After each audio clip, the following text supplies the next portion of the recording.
Would you call the personnel meeting to order, please? Just filling in for Kevin today. So the first thing we need is a motion to approve the last month's minutes. Supervisor Loeb, seconded by Supervisor Simpson. Any additions, corrections, deletions? All right, all those in favor? Aye. Opposed? Carried. Thank you.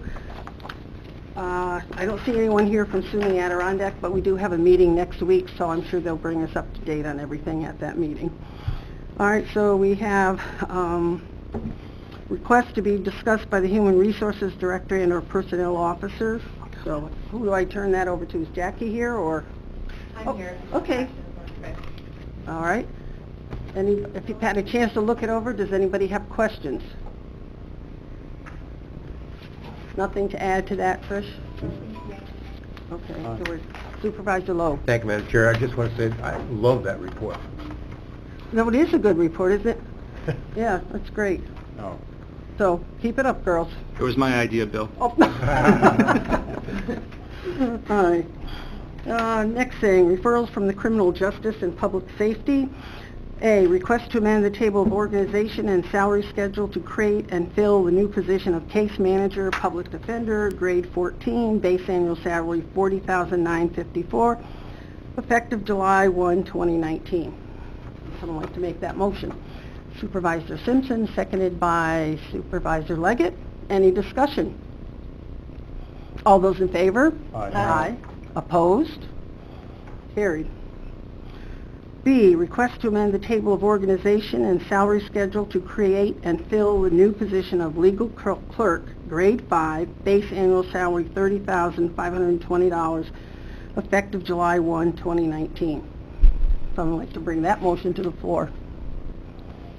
Supervisor Loeb, seconded by Supervisor Leggett. Any discussion? All right, all those in favor? Aye. Opposed? Carried. Thank you. On to referral from Health, Human and Social Services Committee. A request to amend the table of organization and salary schedule to create and fill the new position of case supervisor, grade B, grade 20, base annual salary $49,557, effective June 24th, 2019. Supervisor Simpson, seconded by Supervisor Loeb. Any discussion? All right, call the question. All those in favor? Aye. Opposed? Carried. Thank you. 5, request to be discussed by the county treasurer. Request to remove the payroll supervisor and payroll technician positions from the CSEA union. All right, Mike?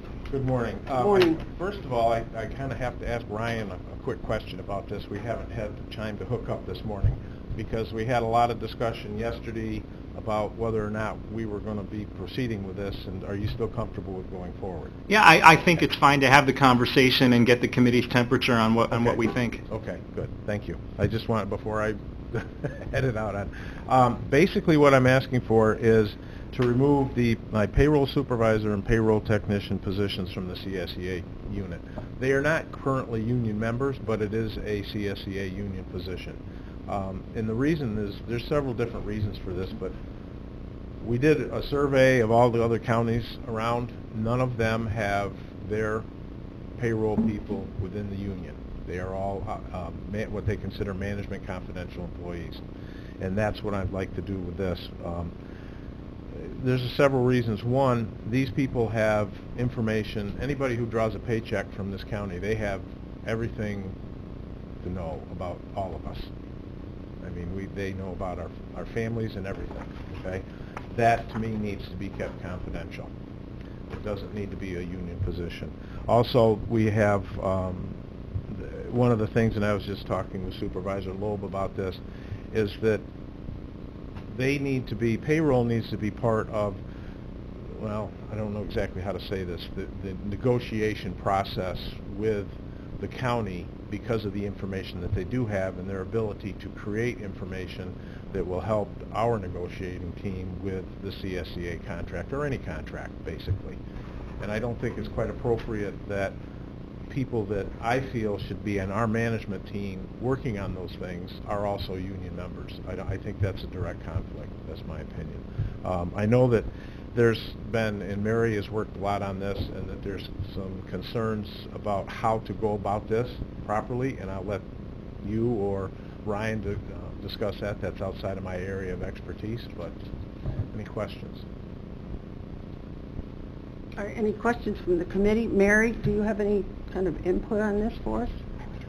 I mean, I can go through the process of how it has to happen, but I don't know if you want me to do that now or ask my questions first. I don't know. All right, Supervisor McDevitt. I'm just trying to identify the rationale for this. Have you identified a problem that has occurred that creates the need to do this? No, we have not had a problem. I want to head it off before we have a problem. Okay, so you're getting ready for a problem.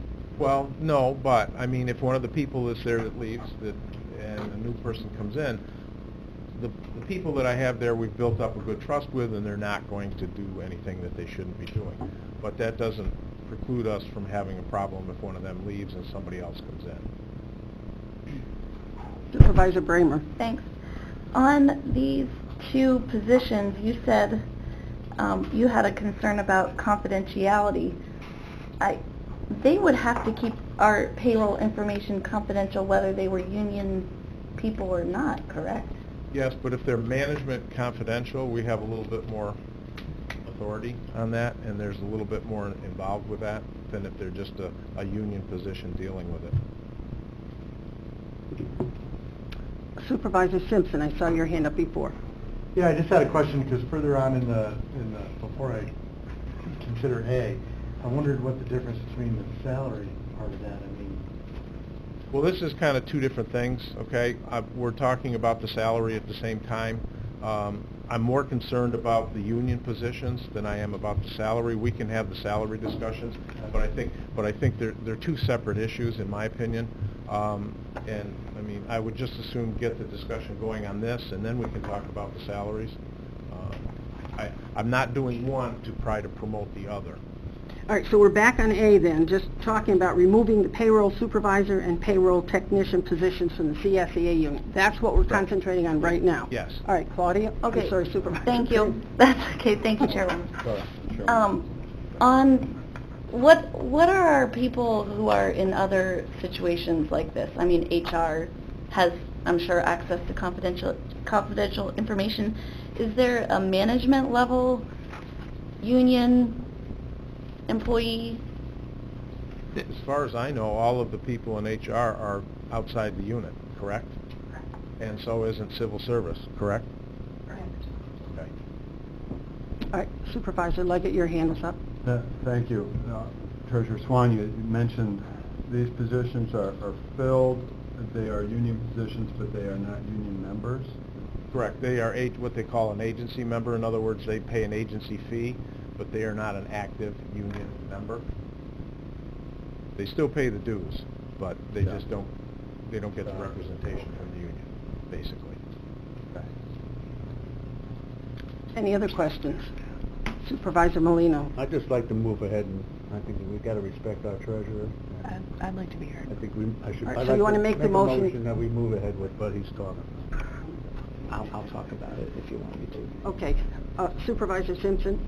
I'll second it. All right, but then I'd like to hear from Yeah. Mr. Moore, please. Before you do that, I think we need to have some input from over there. Yeah, number one, I think that it's fine to have the conversation out of respect for Supervisor Garrity. I would just ask that we not necessarily move on it today because he requested some more time to digest it. From my perspective, the reason I could get on board with this is I've never experienced these types of positions being in the unit before. In Saratoga County, for me, they were non-represented confidentials. Westchester County, non-represented management. And the benefits, the reason I should say why they were that way is because sometimes when you're having strategy sessions, you bring these people in because they have more of a granular understanding of what changes in the union contract will mean, what will create a gray area, what we need to boil down a little bit more and get more exact. In addition, the value of having, in my experience, the value of having those positions out of the unit is that when they do run across a gray area where the contract may not be clear, it's in our interest as a county to have them look at it from a management point of view rather than a union point of view. The union has the ability to grieve if a decision is made that the union disagrees with, while if a decision is made in the first instance that is adversarial to management, that's a decision that was made. It's hard to walk it back. So from my perspective, that's why I think that there is some logic to having these positions out of the unit. But in terms of, and if Mary wants to chime in, the way you could do this is by consent of CSEA. CSEA has indicated they do not consent to removing these positions out of the unit. It's a sensitive time for the unions because of the Supreme Court rulings last year. You can bring it to PERB and argue that these employees don't have a community of interest with the rest of the union members. Probably history shows that that tends not to work. Or you can make these people part of the bargaining team, which doesn't mean they're going to sit at the table and participate in the negotiations, but it does mean that we'll bring them into strategy sessions to make sure that when we send them back to gather data and cost things out, that they know exactly what they need to do. There's sometimes subtleties that'll change the data that'll come back if you can follow. And also, as I mentioned, if we're not structuring something in the contract in a way that's going to be black and white from a payroll perspective, so that they're there to give that guidance. But again, this is my thought on it. Supervisor Garrity he requested that we have some more discussions administratively about it, but I didn't think that it would hurt to have a conversation with the committee today. All right, then I want to just make a comment then. We have a motion and a second, but we're saying it's okay to remove, but we aren't sure how CSEA is acting. My feeling is then we should hold off till we're 100% of what CSEA has to say about them being removed. Am I wrong in making that? Well, I have some clarification on that. So we reached out to CSEA first asking if they would agree to it. They said no. We then reached out to CSEA and asked if we put them on the negotiating team, how would you feel about that? They told us that they would bring an improper practice charge and they would fight it. So selfishly, you're going to lock up my office for the next 2 years probably fighting a grievance over this. So I think we just need to have further conversations about how we can do this effectively without litigation. We did talk about going to PERB before the board takes action and just presenting their job titles to PERB and saying they should be considered management confidential, and trying to get PERB to remove them without CSEA agreeing to it. I think that might be the better strategy if the board is interested in doing this. I think we should petition PERB first and get their agreement before we move forward. That would be my suggestion. If we were to unilaterally take them out without having Larry follow that route with PERB, and PERB ruled against us, it's unlikely that we'll ever get them out of the unit. So if it does end up being the desire of this committee to move down this road, the right way to do it is to have Larry approach PERB first. So Jean and Matt, you were the two who made the motion. Do you have a problem with I understand what you're saying, and I think you got to go that way. Okay, so we'll withdraw that motion. Unfortunately, we got All right, a thank full you. line. All right, thank you. Supervisor Lowe. Yeah, thank you, Madam Chair. One of the things the union has right now is the benefit, they're able to get numbers when they're doing negotiations. They're able to get, as far as I know, they're able to get impact numbers for what they're requesting.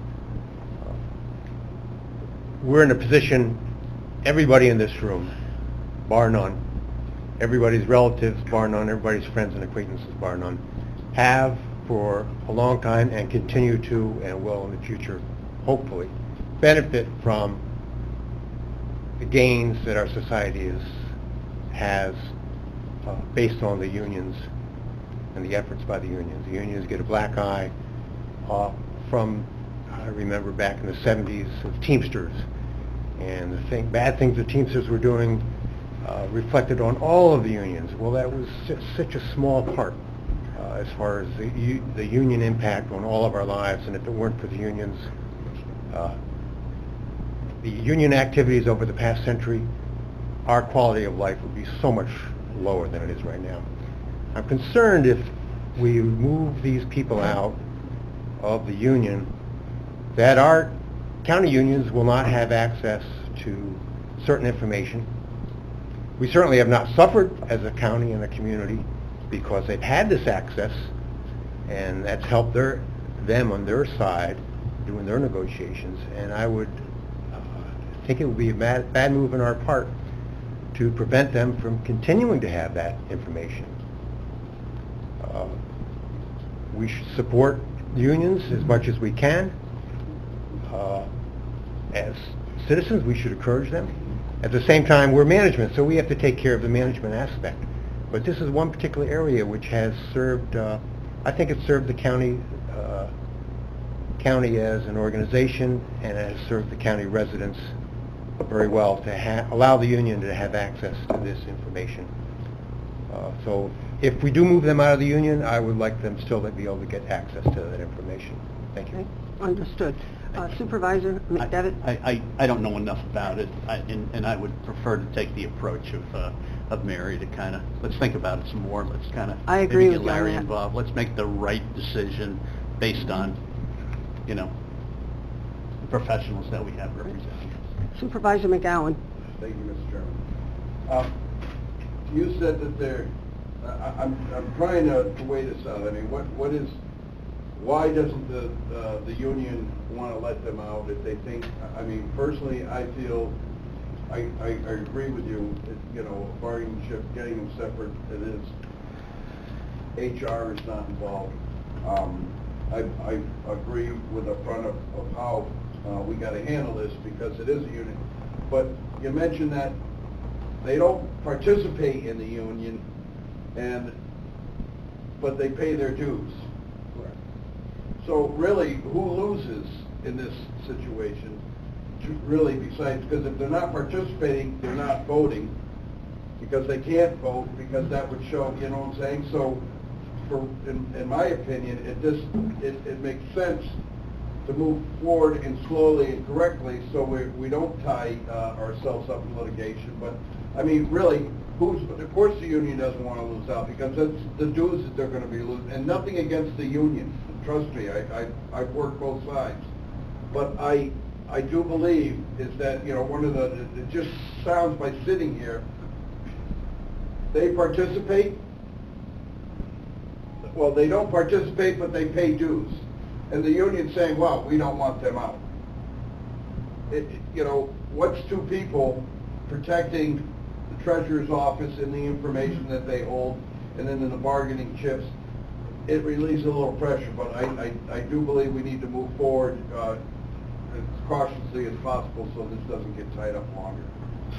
Well, what is the feeling of the committee? I kind of feel maybe we should table this until next month so we have more time to look into it. I think we need to know exactly what CSEA is doing before we say, oh, it's okay with us and it's not okay with them. Supervisor Leggett. Thank you, Madam Chairwoman.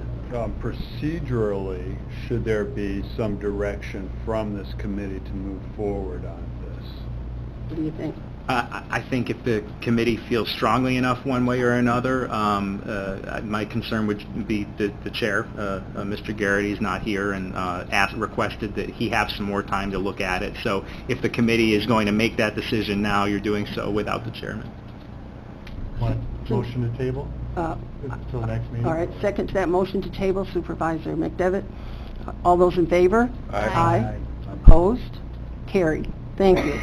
Now, is there any reason to discuss those next two, or the next two items? Mike, do you want us to go ahead and with a little discussion? The only thing I'll on say this? about, well, no, there really isn't, because that's the only, if they're out of the unit, that's the only way we can make this work. But I do want to say that we've looked at salaries of other positions within the county, we've looked at outside of the county, we've looked at private industry, and both of these people are grossly underpaid, in my opinion. And the other side of it is, because of the way things have fallen out in my department, we could do this year without having an impact on the budget. In other words, I would not have to come and ask for more money, okay? for these salaries. However, going into 2020, yes, there would be an increase in the salary request. That's about it. Anybody on the committee have any comment on that? Thank Supervisor you, Madam Rowe? Chair. This actually ties in closely to comments that have been made in prior Mhm. meetings regarding the fact that we don't pay our employees enough. I recall at our Social Services Committee meeting, Discussed it many times. You're right. Mr. Hanchett pointed out that we have people working in the food stamp SNAP department who are actually eligible for SNAP benefits. And I think we need to look at our whole pay scale. I know over the decades I've run and I'd go to somebody's house and they're saying $25,000 for a secretary. Why? I only made $8,000 when I worked as a secretary. That's outrageous. And these are people who are voting. They're impacting the decisions of the elected officials. But their frame of reference isn't necessarily accurate. But that aside, we're in the current. We can make our decisions. We know what people need to make a living. And I think we need to, as we do every year, look at all of our salary levels and make sure we're paying our people a decent amount of money. Thank you. I hear you. Supervisor Simpson. I hate to bring it up, but I think we spend a lot of time every year doing these evaluations, and I'm kind of surprised that we're still doing what we were doing before we set up that program, where we have to adjust salaries. And I'm not basing it on I'm not saying the merits of this is not correct, but I just wonder why we have that process. It takes a lot of time to go through on everybody's part, and then, we're June, and we're looking at issues that need to be straightened out, so I just... You're right. Where we're going to go from Yep. here. You're right. I think from a technical perspective, if the positions were to come out of the unit, we would have to figure out a salary, because these salaries are dictated by the union contract. So that's where the treasurer was coming from. Okay. All right, Supervisor Bramer? Are we making any progress on performance evaluations for our other employees who are below our department heads? We have evaluations in place for the attorneys. We addressed that grid, the recommended salaries for the attorneys with the merit increments. Right, but are they And- doing performance evals too? Yes. Yeah? Yep. Okay. Mhm. And that's countywide attorneys? Well, yeah, it's for all the attorneys countywide, and in the event that the board would like to set up a similar system for the other non-represented employees, we'll do the same thing. We'll have evaluations for them too. Yeah, I think that was part of something that Supervisor Sieber started ages ago, is that we would work on getting department heads' performance eval program underway, and then we would roll that out to their Yeah, people under them. people Yep. who are non-union. And That's- then eventually do the union people too. That is it's high on my priority list, but it's not one of the highest, so it hasn't been done yet. But I think that goes to what Supervisor Simpson is saying, that we should have that in mind whenever we're making salary changes like this, and maybe not do it in the middle of the year. Wait until, like, Even though I know budget you time. have it in your budget, that's important to me too, but No, we I- should be doing it in a systematic way. I agree. Supervisor Yes. McDevitt? Ryan, what should we do here? We can't... Nothing. You Nothing. can't do anything on the salaries as Nothing. long as these positions are in the union, because it's dictated by the contract. And because we didn't act on number one, we can't act on these next two until we've figured out what's happening as far as number one goes. So this is just really some discussion among the committee members. All right, Supervisor McGowan, and then I think we're going to move on. All right, thank you. I think one thing that we all have to keep in mind is this is another increased salary, and I believe since I've been on the board here, I've seen that a lot of people have come in and have asked for some more money. I do believe I just had this conversation this morning with someone about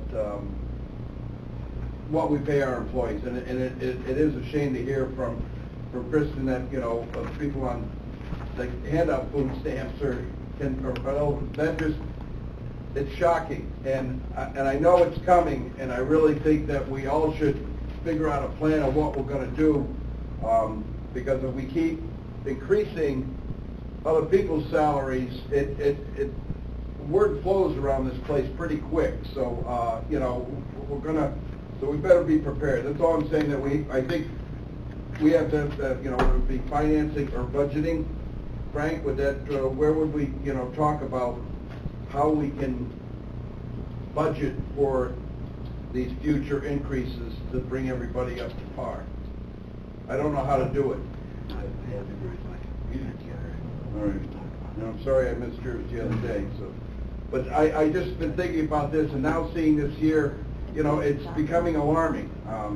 You know, and then once we do this, and then this, I've said this in the past, it becomes a snowball effect, and everybody's gonna be wanting more money. All right, Frank?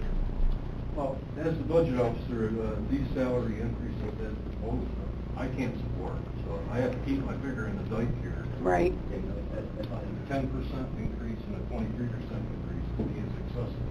I'm not opposed to increasing, you know, one the salary, but, you know, you have to be reasonable about this, otherwise I won't support it. Okay, got, all right, Supervisor Beatty? We all want to be fair. We all want to be the good guy or the good lady. We want to give everybody more money. But we also got 62,000 people we represent in this county. And if we took a survey with 62,000 people and said, hey, do you mind giving them spending a little more on your taxes, so this and this and this, I'm not so sure they'd all jump up and down and say, hey, you guys start increasing payroll, adding new positions. We're adding new positions like it's nothing. So we got to weigh that part out. Yeah, it's nice to say to somebody, I'm going to give you a 5% increase. It makes you feel good that you can do that. But the reality is, the people, 62,000 people, are going to have to pay that. And that's what we're losing sight of here. No one forces anybody to take a job in Warren County. No one says, you got to work here, damn it. Otherwise, you know, and you got to work for this amount. No one forces that. Not that I know of. So they voluntarily take a position. We got excellent employees, but they know the wages, they know the benefit package. This isn't some, oh my God, you mean that's what I'm getting paid? No, they know it going in. Now, do they get yearly adjustments? Yeah, they get increases each year. And I think we lose perspective of the fact that 62,000 people are going to be paying increases. And I don't have a problem with increases, but I don't want to be the king who gives increases and then goes to all the constituents and they all say, no, king, we didn't like that. That's not how we operate. So, you know, that battling Jack. That's a good one. That's a good one. So, but one final comment. I do know that when I ran a division of 1,300 people, there were parameters. You had parameters. And you couldn't just arbitrarily start giving out additional dollars outside of the budget. And nothing against Mr. Swan, but we're starting to get outside of that, as Frank said, outside of the budget. And, you know, during the year. And I have a problem, like Mr. Simpson said too. That's why we have our yearly budget plan and so forth. I'm a firm believer in sticking with that. So. All right, thank you. Mr. Moore has a couple of things, and I think we're going to wrap up this section on it, so I'm going to let him take over. Just a technical point, and I'll be the bad guy. It's not going to be a popular thing to say, but it's true. As a technical point, as a legal point, it's not our role to take it upon ourselves to increase union salaries. These salaries are dictated by a contract that we have with the union. The union comes to us when that contract is out and negotiates new salaries. If we say we don't like what the SNAP workers are making, we're going to give them more, it's an improper practice. Why? Because if we, as management, just increase salaries, take it upon ourselves to do that, why do they have a union? So PERB will rule that an improper practice. We have a process, it's the union negotiations, collective bargaining negotiations to come up with these salaries. And if the unions feel, and the union members feel that they're underpaid, it's on them to negotiate higher salaries. All right, thank you. All right, we're going to move on. There'll be much more discussion on this, I'm sure, at a later date. There were no pending items, and if you look down through, we have a list of the vacancies that were approved by the oversight committees. Other than that, there's nothing else on the agenda unless someone in the audience has something that they wish to bring up. If not, I'll entertain a motion to adjourn. Supervisor Simpson, seconded by Supervisor Loeb. All those in favor? Aye. Aye. Opposed? Carried. Thank you. Talk about West Mountain.